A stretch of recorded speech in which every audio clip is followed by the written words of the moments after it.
Hi everyone, my name is Wendy Owens, and I read the book About to Die by Barbie Zelzer, is I think how you pronounce it. Um, this book um, talks about visual subjectivity. It talks about how photos in the media shape what you think and your emotions of the stories. So it takes unsettling public events within over a century of news images, and it targets the strengths and problems that those photos raise. Um, Within this book, I'll talk about the about to die photos, which means, in her terms, it's a photo that shows someone who has the potential of death, but the news can sidestep the discomfort of showing and seeing graphic images of death when they want. So it might be a picture of someone um, falling from the tower on 9/11. So it's not actually his death at the bottom that you're seeing. It's not this horrific photo, but it's the potential of death. You see him falling from the building. So you automatically assume death, but you're not seeing those graphic images. And that's one thing that the news can do. The chapters in this book, there were few chapters, but they were long. And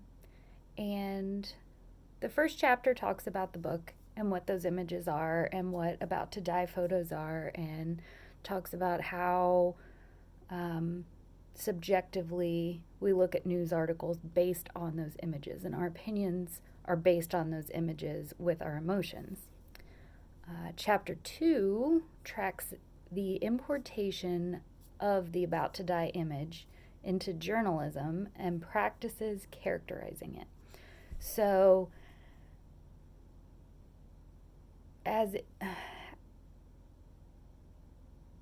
it's not actually showing the evidence of death, is what they're talking about here. This is one way they can show different views in an event. So, I can look at a photo and read the caption at the bottom and think one way and feel one way. You can look at a photo with the same exact verbal caption at the bottom and take it a completely different way. So, for example, the Iranian protest, there was a 26-year-old philosophy student who was killed during their elections. Half the world took it as this picture of freedom and hope. People wrote poetries and songs about her, wrote stories about her, hopeful stories, while the other half that looked at the same photo with the same caption named it a battle cry for Iranian protesters. They used it as a symbol for thousands of people who suffered under their government. So you can take photos sometimes without even the news saying anything, just putting a caption at the bottom, and you can take them different ways. Chapter 3 through 5 were kind of chunked together because they address the different patterns or motives that an image expresses. For example, like the photo of people jumping out of the tower on 9/11. The most famous being named the falling man. It was probably their top photo. Um, it signals that an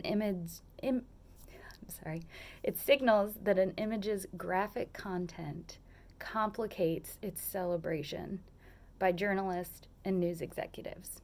So we become more conflicted about the parameters in which we're willing to see and show images. Eventually, these horrific photos start winning awards after years go by, or they start becoming part of an art installation. The images often take what Barbie says as an afterlife through mnemonic practices to create a curious separation of the images of impending death from events themselves. So you can look at an image and years later, you may not even think about the event from that image. It could mean something totally different. It could mean hope, it could mean freedom, and you're not actually even remembering the event that photo came from. You just remember how impactful that photo was. These chapters also talk about how an image can have nothing to do with what's happening in the image. This is the example for that. The picture of the Chicago fire was more about industrial advancement of the time than it was the deaths from that fire and how big that fire was. So photos can take on different meanings also, even horrific photos. Chapter 6 charts the way in which these patterns surface in unsettling events. So they continue over time. Most news doesn't show one picture recorded at one time and in one place. They use multiple images that depict an ongoing sequence of events. It talks about the difference of temporality and spatiality, which is the relationship with time and space. So Vietnam was driven by its prolonged time of unfolding. It was a very long war, which is the temporality. The 2004 tsunami, for example, was a natural disaster, and its spread was so big it hit 14 different countries, making its images very generalized. So that one was more of spatiality. Chapter 7 talks about the so-called war on terror in her words. She says so-called because of the context of the photos. Images can be used to modify or hide the fact that people died. How many times have you seen on the news presumed dead, or these deaths went unnoticed? How much information should be added to an image to make it more critical?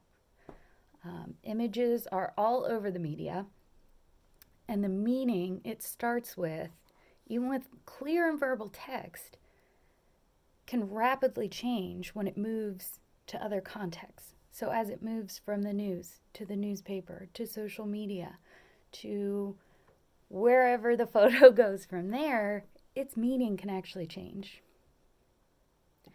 Chapter 8 talks about the strategic value of unsettling times in hopes to coax public sentiment in one way or the other. That one's pretty self-explanatory. They use it to coax people in the way they want to talk to them. One of the strengths of this book was showing you a new way to look at images in the media and how they need to be separate when hearing the facts of a story. Yes, it's nice to have a picture to go with a story, but how much more are you being swayed in that story because of the image? Or can you just show an image with maybe small text at the bottom, but it's not giving you the whole story? She kind of makes you look at it both ways.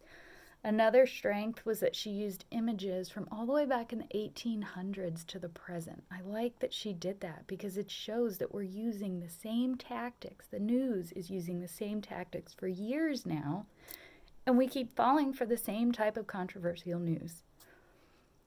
One of my weaknesses was it was pretty one-sided, the book was. It was pretty opinionated with some of the adjectives I noticed her using.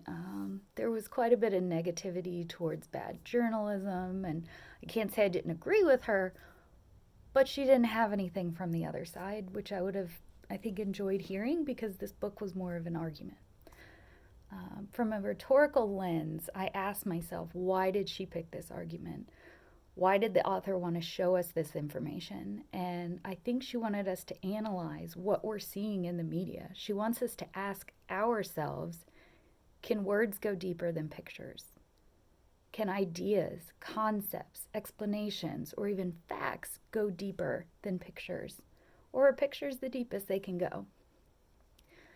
I think that was her whole point of all those chapters, and thank you for listening.